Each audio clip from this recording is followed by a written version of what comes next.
अध्यक्षबाट सुरु भएको संस्था अहिले 89 वर्ष भयो ब्रह्माकुमारी ईश्वरी विश्वविद्यालयको स्थापना भएको।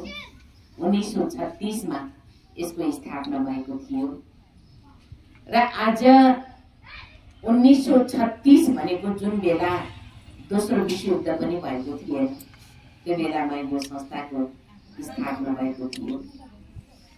त्यस पश्चात ब्रह्माकुमारी ईश्वरी विश्वविद्यालयको हेडक्वार्टर माउन्ट आबू राजस्थानमा रहेको छ, जहाँबाट युएसको शाखा उपशाखा विश्वविद्यालयका क्लासेसहरू विश्वमा अहिले 144 राष्ट्रमा 10,000 भन्दा बढी राजयोग शिक्षा केन्द्रहरू सञ्चालित छन्। अहिले भर्खरै 144 भन्दैछु मैले, लगभग अस्ति म सुन्दै थिएँ 147 राष्ट्रमा अहिले प्रवेश गरिसकेको छ भन्ने कुरा भर्खर यो शिवरात्रिको अवसरमा मैले थाहा पाएँ। हाम्रो निकटतम रूपमा अहिलेसम्म 144 राष्ट्र भएको हुनाले मैले 144 भन्ने गर्छु, तर 147 राष्ट्रमा यो अहिले सेवा पुगिसकेको छ। नेपालमा 2023 सालमा यसले पाइला टेकेको थियो। अहिले 52 वर्षदेखि नेपालको धरतीमा पूर्व मेचीदेखि पश्चिम महाकालीसम्म यो सेवा विस्तार हुँदै गएको छ र लगभग 1800 भन्दा बढी राजयोग सेवा केन्द्र, उपसेवा केन्द्र, पाठशालाहरू नेपालमा पनि सञ्चालित भएका छन्। यसको मूल लक्ष्य के हो? हामीले बुझ्नुपर्ने संस्थाको मूल लक्ष्य के हो? कतिपय मानिसहरूको धारणा के छ भने ओम शान्ति ब्रह्माकुमारीको अलगै धर्म हो भन्ने मान्यता छ अहिले हाम्रो समाजमा। कति मान्छेहरू हाम्रो नजिक जब कोही आउनुहुन्न, ज्ञान बुझ्नुहुन्न, उहाँले भन्छ ओम शान्तिको धर्म अलगै धर्म हो। त्यो पनि होइन। हाम्रो ओम शान्तिको धर्म कुनै अलगै धर्म होइन। हामी सनातनी हौं, हाम्रो धर्म सनातन धर्म। हामी सनातन धर्मका हैन। तपाईहरुले हाम्रो लकेटमा हेर्नुहुन्छ, हामीले धारण गरेको लकेटमा लक्ष्मी नारायणको लकेट लगाउँछौँ हामी, जसलाई हामीले आफ्नो जीवनको लक्ष्य पनि बनाएर हिँडेका छौँ। हामी लकेट धारण गर्ने मात्रै होइन, जीवनलाई नरलाई नारायण, नारीलाई लक्ष्मी जस्तो दिव्य जीवन, पवित्र जीवन, गुणवान, नैतिकवान, चरित्रवान बनाउने जीवन हाम्रो लक्ष्य चाहिँ त्यस्तो एउटा महान लक्ष्य बोकेर यो समाजलाई रूपान्तरण गरेर दैवी समाज, मूल्यनिष्ठ समाज बनाउनका लागि ब्रह्माकुमारीले यो सेवा निरन्तर गर्दै आइरहेको छ। विशेष गरेर आज संसारमा हेर्नुहुन्छ भने नैतिकताको खडेरी परेको बेला हैन, मानवीय मूल्यको ह्रास हुँदै गइरहेको बेला हैन, मूल्य खत्म हुँदै गए, मानवीय मूल्य खत्म भयो। आज मान्छेसँग डराउनु पर्ने बेला। हिजोको दिनमा बाघ भालुसँग डराउँथ्यौं, जंगलको जानवरसँग, अहिले मान्छेसँग डर लाग्छ, किनकि मान्छेले मान्छेलाई खाइरहेको छ, मान्छेले मान्छेको शोषण गरिरहेको छ, मान्छेले मान्छेलाई झुक्क्याइरहेको छ, मान्छेले मान्छेको हत्या गरिरहेको छ हैन।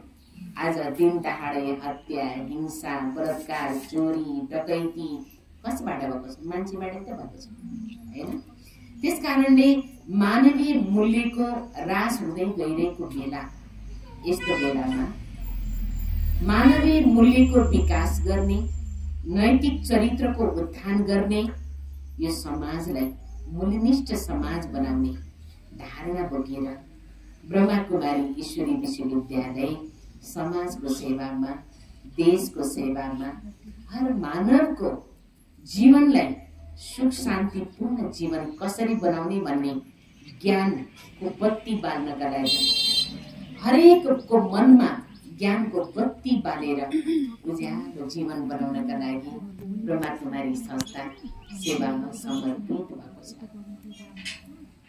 अब तपाईहरुले हाम्रो सेतो कपडा हेर्नुहुन्छ, तपाईहरुलाई कस्तो लाग्छ?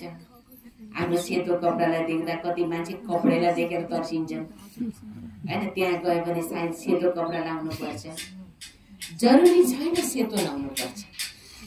हामी त सेवाधारी हो नि, सधैँ सेवामा खटेका। जसरी अस्पतालमा हुन्छ नि डाक्टर नर्सहरू, बिरामीको सेवा गर्ने मान्छेहरू, उहाँहरूले पनि निस्वार्थ भावले बिरामीको सेवा गर्नु है भनेर डाक्टर नर्सलाई पनि माथिबाट सेतो कोट लगाएर सेतो कपडा लगाएर बिमारीको सेवा गर्छन् नि अस्पतालमा, हो कि होइन? होइन हो त्यस्तै हामी पनि समाजको सेवा गर्नको लागि युनिफर्म, ईश्वरीय विश्वविद्यालय हो नि त हाम्रो पनि। त्यो विश्वविद्यालयको ड्रेस हो क्या हाम्रो यो।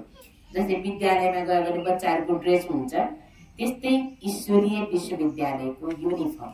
हामी सधैँ समर्पित रूपले सेवा गर्ने सेवाधारी जीवन, त्यसकारणले हामीले सेतो कपडा लगाएर सेवामा उपस्थित भएको जीवन हो। हामी सेतो लगाउँछौँ। हजुरहरू घर गृहस्थमा हुनुहुन्छ, परिवारमा हुनुहुन्छ, त्यो समाजमा हुनुहुन्छ, जरुरी छैन ब्रह्माकुमारी कि सेतै कपडा लाउनु पर्छ त्यहाँ गएर भनेर। त्यहाँ ज्ञान सुन्नलाई कपडा नै चेन्ज गर्नुपर्छ होइन, कपडा चेन्ज गर्ने होइन, विचारलाई चेन्ज गर्ने हो, नकारात्मक भावनालाई परिवर्तन गर्ने हो हैन, आफ्नो जीवनलाई संस्कारलाई परिवर्तन गर्ने हो।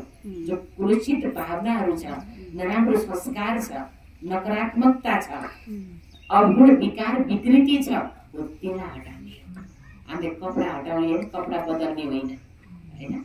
त्यसकारणले हाम्रो सोचलाई सकारात्मक बनाउनेको ज्ञान ब्रह्माकुमारी ईश्वरीय विश्वविद्यालयमा दिने गर्छ। र अर्को कुरा, ब्रह्माकुमारी ईश्वरीय विश्वविद्यालयमा प्रतिदिन ईश्वरीय ज्ञानको क्लास हुन्छ, जहाँ मूल्यमा आधारित हुन्छ। मूल्य शिक्षा भन्छ कि जसलाई, मूल्य शिक्षाको ज्ञान दिन्छ। तो हामीभित्र जो विकार विकृति विसङ्गति भरिएको छ, त्यो विकार र विकृति खतम गर्नका लागि भन्छ नि देवताहरूले असुरमाथि विजय प्राप्त गरेका थिए भन्छन् के देवतालाई। अब त्यो असुरमाथि विजय प्राप्त गरेको देवताले भनेको के हो त? असुरलाई मारेको त होइन, बसेको हत्या गरेको होइन देवताले। देवताले त अहिंसा परम धर्म भनिन्छ। अब देवताहरूले आसुरी प्रवृत्तिलाई नाश गरेर दिव्य जीवनलाई प्राप्त गरेको हुनाले असुरमाथि विजय प्राप्त गरेको देवता त्यतिकै को भन्न सक्छ? जबसम्म आसुरी प्रवृत्तिलाई नाश गर्दैन, आफूभित्रको आसुरी संस्कारलाई खतम गर्दैन, तबसम्म कोही पनि देवता बन्दैन।